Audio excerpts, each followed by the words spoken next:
अस्सलामुअलैकुम, welcome to सजातिया YouTube channel. नाजरीन, आज की नशस्त बहुत अहम है। आज के मेरे मेहमान हैं जनाब अदील अहमद शोबा दरसो तदरीस से वाबस्ता शख्सियत हैं, एजुकेशनिस्ट हैं। और आज का हमारा मौजू बहुत अहम है, ब्लूम टेक्सोनॉमी। ख़ास तौर पर जितने भी एजुकेशन सेक्टर से वाबस्ता लोग हैं उनके लिए, टीचर्स के लिए और बच्चों को असेसमेंट करने के लिए। तो ब्लूम टेक्सोनॉमी पर ज़ेर हासिल गुफ्तगू रहेगी। सबसे पहले जनाब अदील सर, आपका बहुत शुक्रिया, आप मेरे प्रोग्राम में तशरीफ़ लाए। ब्लूम टेक्सोनॉमी क्या है? बहुत शुक्रिया सर इनवाइट करने के लिए। ब्लूम टेक्सोनॉमी असल में 1956 के अंदर बेंजामिन ब्लूम ने इसे जो है वो पब्लिश किया अपने साथियों के साथ। और इस टेक्सोनॉमी का मतलब जो है वो सिर्फ और सिर्फ लर्निंग ऑब्जेक्टिव को हासिल करना है कि जो भी लर्निंग ऑब्जेक्टिव हैं वो 100% या ज़्यादा से ज़्यादा कैसे हासिल हो सकते हैं। और फिर इस टेक्सोनॉमी को 2001 के अंदर लॉरेन एंडरसन ने जो है वो रिवाइज़ किया है। और ये टेक्सोनॉमी जो है वो लर्निंग ऑब्जेक्टिव को अचीव करने के लिए। सर, ब्लूम टेक्सोनॉमी को उसको कैटेगरी उसकी बनाई गई हैं, उसके डोमेन्स बनाए गए हैं। आप हमें उसके डोमेन्स के हवाले से बताइए आसान अल्फाज में, जिनको याद रखना भी आसान हो। जी सर, टेक्सोनॉमी का मतलब क्लासिफिकेशन आ जाती है। यानी ब्लूम ने जो क्लासिफिकेशन ऑफ लर्निंग ऑब्जेक्टिव दी है वो 3 हिस्सों में जो है उसको डिवाइड किया है। पहला जो है वो कॉग्निटिव डोमेन उसे कहा जाता है, दूसरा जो है वो अफेक्टिव डोमेन, और तीसरा हिस्सा या तीसरी क्लासिफिकेशन जो है उसे साइकोमोटर डोमेन कहा जाता है। सर, मैं ये चाहूँगा कि हमारे पास ये जो तीनों डोमेन्स हैं, जी सर, इनको इजीली याद रखने के लिए कोई टेक्निक्स होगी? जी बिल्कुल है। 3H टेक्निक उसे कहा जाता है, यानी cognitive head, affective heart and psychomotor hand. तो हेड, हर्ट एंड हैंड, तो इन 3 H से हम इसको बहुत अच्छी तरीके से याद रख सकते हैं। और यही 3H जो हैं इनकी डिफिनीशंस भी हैं। बहुत अच्छा हो गया। सबसे पहले बात कर लेते हैं सर हम कॉग्निटिव डोमेन की, यानी कि हेड नॉलेज के हवाले से। ऐसे ही तो कॉग्निटिव डोमेन्स को सर आप समराइज करें विद एग्जांपल्स, समझना आसान हो जिससे। जी सर, कॉग्निटिव डोमेन जो है वो हमारे ब्रेन से रिलेटेड है, जो हमारी thinking, reasoning, problem solving skills को इम्प्रूव करती है। ये डोमेन बेंजामिन ब्लूम ने 6 सब डोमेन के अंदर डिवाइड की गई है। और इन सब डोमेन को हायरार्किकल मॉडल्स या हायरार्किकल वे में जो है उसको प्लेस किया है। हायरार्की का या हायरार्किकल मॉडल का मतलब ये होता है कि from step 1 to the top, from bottom to the top, यानी इजीएस्ट लेवल, देन उससे थोड़ा सा टफ, देन उससे tough and then the top level. तो इस हिसाब से 6 सब डोमेन उसकी उन्होंने प्लेस की हैं, जिनमें सबसे पहली आती है नॉलेज बेस।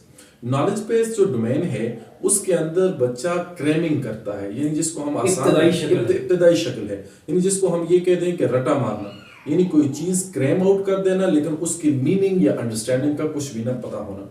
जैसे उसकी एग्जांपल, हम कोई 3 साल का छोटा बच्चा हो हमारा और वो कोई 2 का टेबल याद कर ले कि 2 1s are 2, 2 2s are 4 till 10 तक याद कर ले, लेकिन उसको उसके पीछे लॉजिक या रीजन पता ना हो। या इसके एक और एग्जांपल ले लेते हैं कि कोई बच्चा एडजेक्टिव की डिफिनीशन याद करता है तो उसे ये नहीं पता होता उस वक्त कि ये एडजेक्टिव है क्या, इसकी लॉजिक क्या है, कुछ भी नहीं पता होता, जस्ट उसको क्रेम किया होता है। तो ये उसका सबसे पहला स्टेप होता है नॉलेज बेस।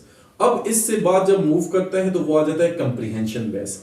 अब जो बच्चे ने टेबल याद किया था वो उसको अंडरस्टैंड करना शुरू कर देता है, यानी कि 2 में 2 प्लस हो रहे हैं तो 4 हो रहा है, फिर 2 ऐड हो रहे हैं तो 6 हो रहा है, और फिर 2 ऐड हो रहे हैं तो 8 हो रहा है। तो ये नॉलेज से जो है वो कंप्रीहेंशन लेवल पर चला गया। और फिर 3rd नंबर पे आ जाता है अप्लाइंग, यानी knowledge, comprehension and applying. Applying को हम यूज सिंपली समझ लेते हैं कि अप्लाइंग का मतलब ये हुआ कि वो नॉलेज जो उसने क्रेम किया था, अंडरस्टैंड किया था, अब वो इस काबिल हो गया है कि वो उसको अप्लाई भी कर सकता है। यानी आप एक छोटे बच्चे को जिसको 2 का टेबल आता है, आप उसको 10 रुपए देते हैं और कहते हैं कि 2 रुपए की एक टॉफी है, आप बताएं कि इसमें आप कितनी टॉफीज ले सकते हैं। तो वो अपना टेबल रिकॉल करता है तो वो देखता है कि 5 टाइम्स जब 2 ऐड हो रहे हैं तो 10 बन रहा है, यानी मुझे 5 टॉफीज दें, यानी कि वो 2 का टेबल अब उसने अप्लाइंग भी कर लिया।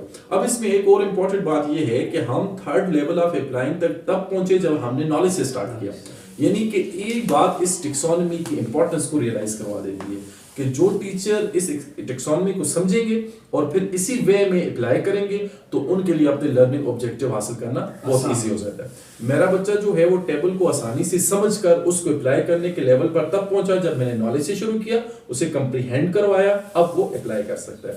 तो ये 3 बेसिक जो है वो इसके लेवल ये 2 लेवल के डोमेन्स की सब जी, कैटेगरीज में आ ये जाएंगे? बिल्कुल सर, इन 6 लेवल्स को भी 2 में डिवाइड किया हुआ है, यानी लो ऑर्डर थिंकिंग स्किल्स इनको कहा जाता है, नॉलेज कंप्रीहेंशन एंड अप्लाइंग को। इसके ऊपर जो 3 है इन्हें हॉट्स कहा जाता है, यानी high level of thinking order. और हॉट्स में सबसे पहले एनालिसिस आ जाता है, यानी कि वही चीज जो उसने मेमोराइज की, अंडरस्टैंड की, अप्लाई की, अब वो उसके ऊपर डिबेट भी कर सकता है, उसको एनालाइज भी कर सकता है, जजमेंट कर सकता है।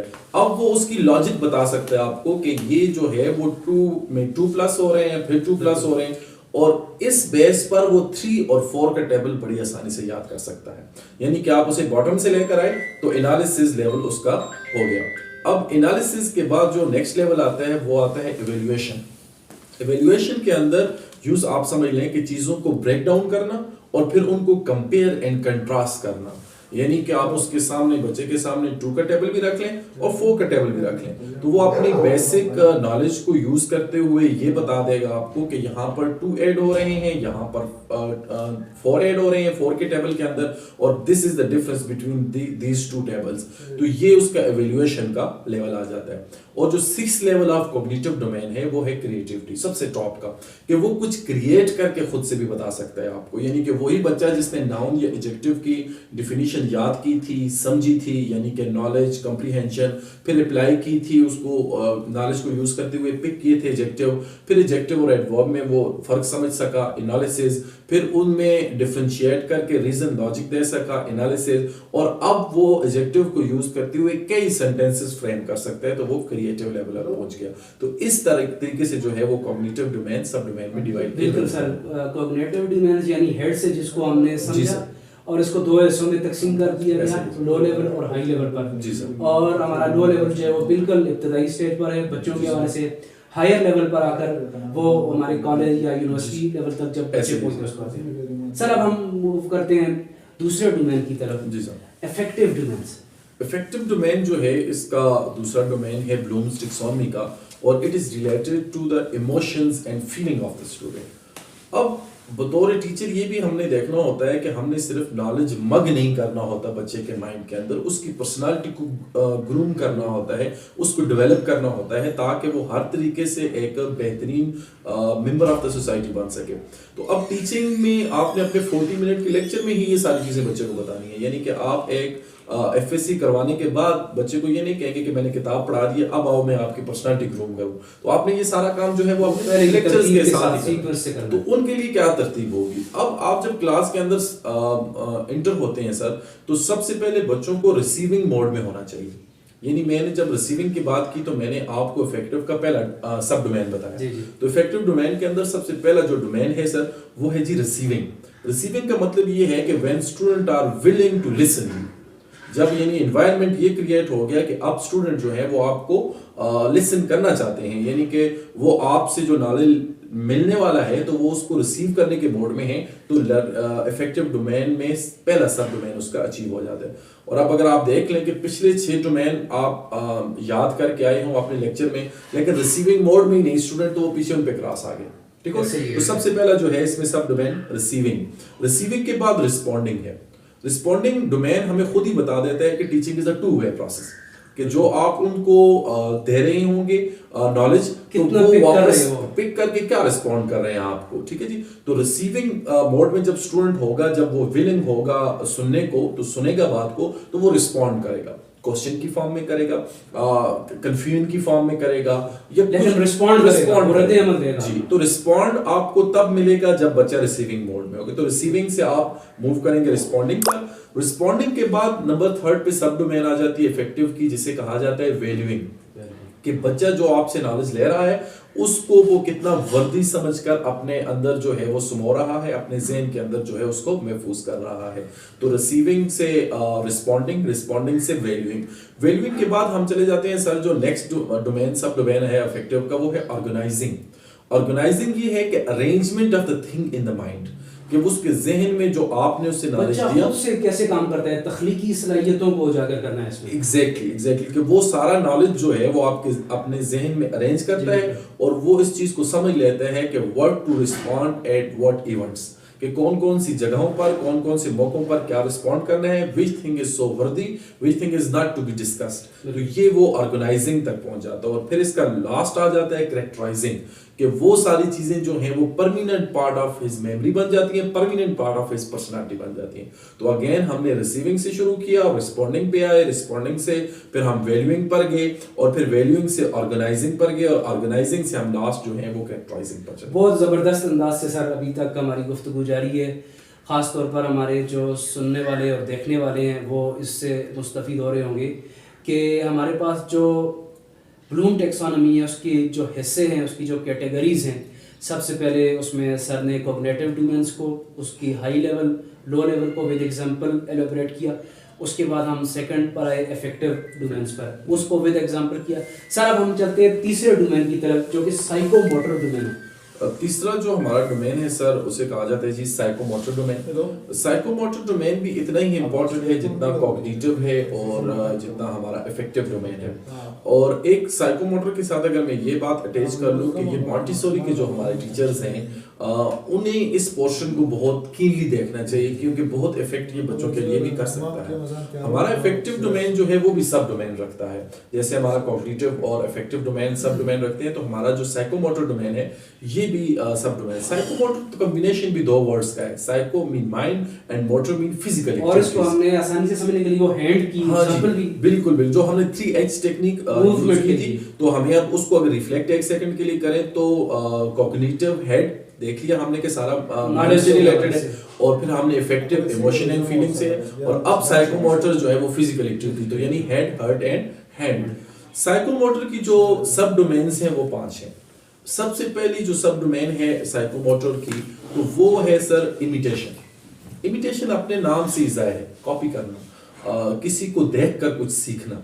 इसकी एग्जांपल हम यूं लें कि मॉन्टेसोरी का कोई बच्चा है अगर, तो उसे हम ए लिखना सिखा रहे हैं, तो सबसे पहला स्टेप ये होगा एक सक्सेसफुली उसको टीच करने के लिए कि मार्कर उठाएं हम और सबसे पहले खुद लिखना शुरू करें और बच्चा हमें देखकर कॉपी करने की कोशिश करे, तो ये हो जाएगी इमिटेशन। पहला लेवल हो जाएगा साइकोमोटर में। साइकोमोटर में अब इसके बाद का दूसरा लेवल क्या है, और दूसरा यानी कि ये सारे लेवल्स हमारे टीचर्स को अपने ज़हन में रखने चाहिए जब वो कोई नई चीज पढ़ा रहे हों, क्योंकि अगर ऐसा हो कि वो एक नया लेक्चर दे रहे हैं और उसके बाद उन्हें हासिल उसूल कुछ भी नहीं हो रहा, तो फिर किस चीज ने लेक किया? वो लेक जो चीज कर रही है वो मेथोडोलॉजी कर रही है। वो मेथोडोलॉजी आइडियल कैसे बनेगी ये हमें ब्लूम ने बता दिया। एज ए टीचर इनको समझना बहुत जरूरी है। आप और SLO लर्निंग के वाले से जब बात होती है तो ये हमारे पास एक बेहतरीन लर्निंग मॉडल है, इसको जरूर फॉलो करना चाहिए। बिल्कुल सर।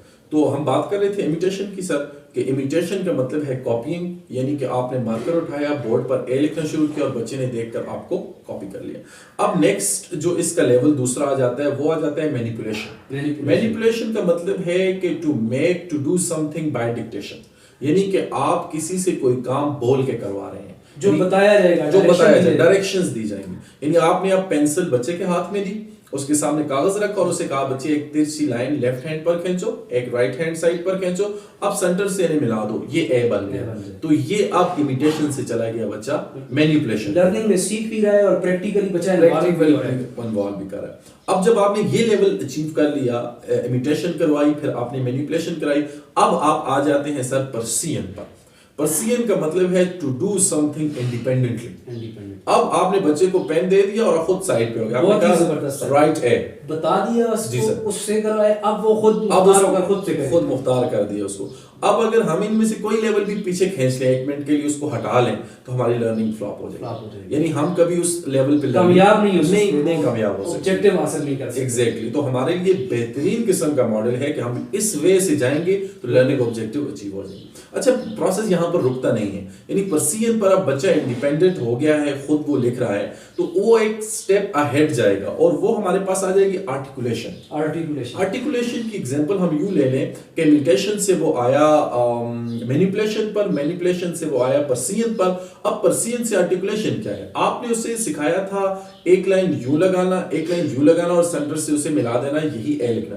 अब वो थोड़ा सा स्टाइलिश बनाकर लिख रहा है। यानी इसको मैं अगर वन वर्ड में एक्सप्लेन करूं तो adding some your skill in your learning is called articulation. महारत हासिल करना, बच्चा कितनी महारत हासिल करता है उसमें, और उसमें कुछ खुद से ऐड कर देता है। यानी इसके एक और शॉर्ट सी एग्जांपल लेते हैं कि आप एक बच्चे को बैडमिंटन सिखाना, इससे सर ये भी होगा कि वो जो रवायती जो सिस्टम है जिसमें सिर्फ याद करके रटा लगे रहते हैं बच्चे, वो फ्लॉ, उससे जान छूट जाएगी। बच्चा सीक्वेंस में जाएगा, सीखेगा, खुद से करेगा, उसके अंदर सलाहियतें पैदा होंगी।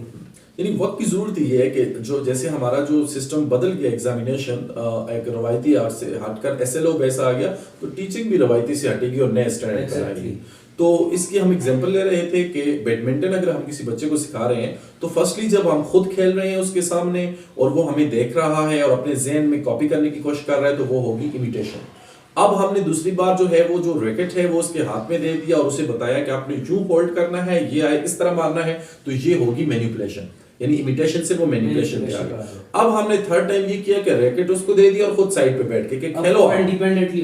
तो वो क्या कर रहा है, इमिटेशन और मैनिपुलेशन को याद करते हुए खुद खेल रहा है, लेकिन अब वो जंप करके स्मैश कर रहा है, नई कोई टेक्निक लाएगा, तो ये आर्टिकुलेशन आ जाएगी, फोर्थ लेवल आ जाएगा। और फिफ्थ लेवल नेचुरलाइजेशन ये हो जाएगी कि जब वो स्मैश करना, वो स्टाइलिश लिखना अब उसके पार्ट ऑफ नॉलेज बन चुके हैं, अब उसके ज़हन का मुकम्मल हिस्सा बन चुका है, अब उसकी पर्सनालिटी का हिस्सा बन चुका है कि वो अब ना देखते हुए भी अच्छे तरीके से खेल सकते हैं। अब उसे हासिल कर चुका है, अब वो उसे कॉन्शियस रहने की जरूरत नहीं, वो उधर देखते हुए भी स्टाइलिश तरीके से लिख सकते हैं। लेकिन काम शुरू इमिटेशन से हुआ था और फिर वो मैनिपुलेशन पे गया, परसियन पे गया और फिर जो है वो आर्टिकुलेशन पर गया और लास्ट में जाकर वो माहिर बन गया नेचुरलाइजेशन। तो ये हमारे तीन जो है वो डोमेन है और ये हमारी ब्लूम टेक्सोनॉमी। बहुत जबरदस्त सर, आपने बहुत ही जबरदस्त अंदाज में और आसान अल्फाज में बताया कि ब्लूम टेक्सोनॉमी क्या है, जो लर्निंग मॉडल है हमारे सामने, जिसकी ज़रूरत है कि हम अपने एजुकेशन का जो सिस्टम है उसके अंदर लाएं।